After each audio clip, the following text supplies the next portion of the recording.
Okay, so I have my favorite Jan Brett book here, The Mitten, and I'm just going to use it to show you guys that may not be familiar with her work how important the borders are in her literature.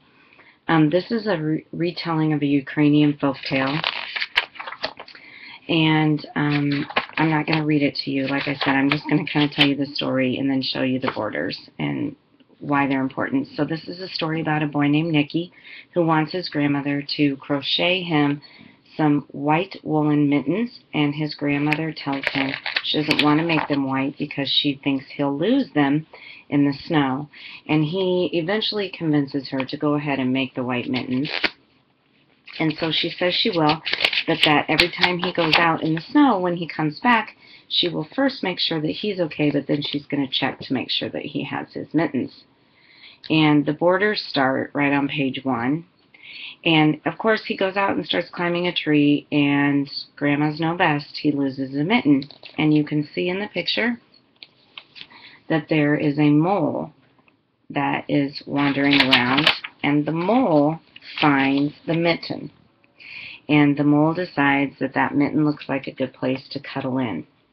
And in the border, and I'm hoping I'm not making you guys all car sick here, in the border you can see that Nicky is running over a log, and he wakes up a bunny as he's doing that, and the kids can see that the bunny is in the next border, and the bunny becomes the next animal then to discover the mitten. And then Nicky wakes up the next animal on this side as the bunny approaches the mitten and wants to get in, and the mole says there's not room, but then looks at his big feet and realizes he could get kicked, so decides to let him in.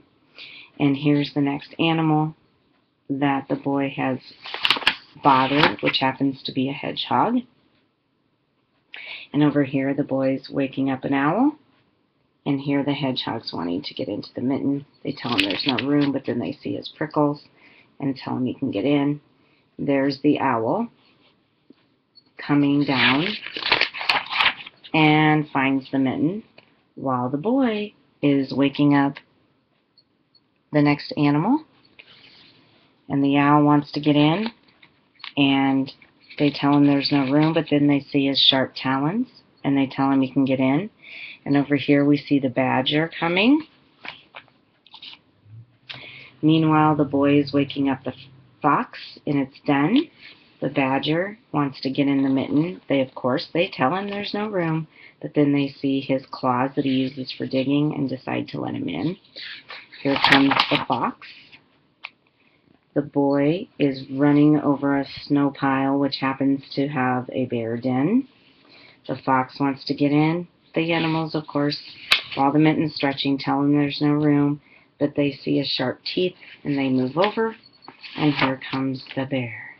The bear doesn't want to be left out, so Nicky's sitting down on this log that happens to be the home to a little tiny meadow mouse.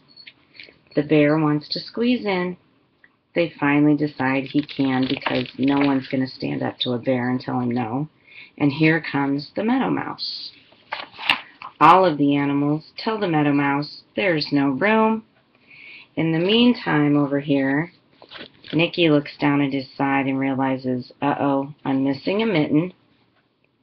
The mouse says, okay, fine, if there's no room in that mitten, I'm just going to sit on top of the bear's nose. Nicky starts to be concerned about his mitten.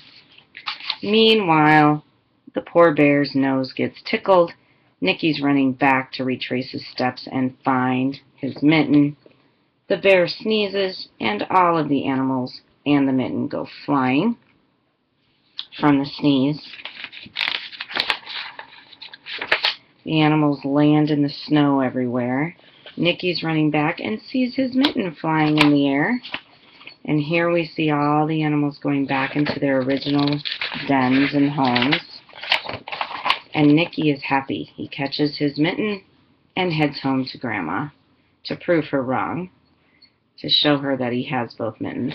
So when he gets home, of course, Grandma makes sure he's okay, and then wonders, you have both mittens, but why is one so much huger than the other one? So I use this a lot with the younger kids, kindergarten, first grade. They can do a lot of predicting as to what animal is going to come next. A lot of her borders can be used for predicting. With the older kids, we call it foreshadowing. They can also tell a whole nother story of what's going on while the main story is happening. There's lots of things you can do with these books besides just enjoy the beautiful, beautiful illustrations that she has with her watercolors.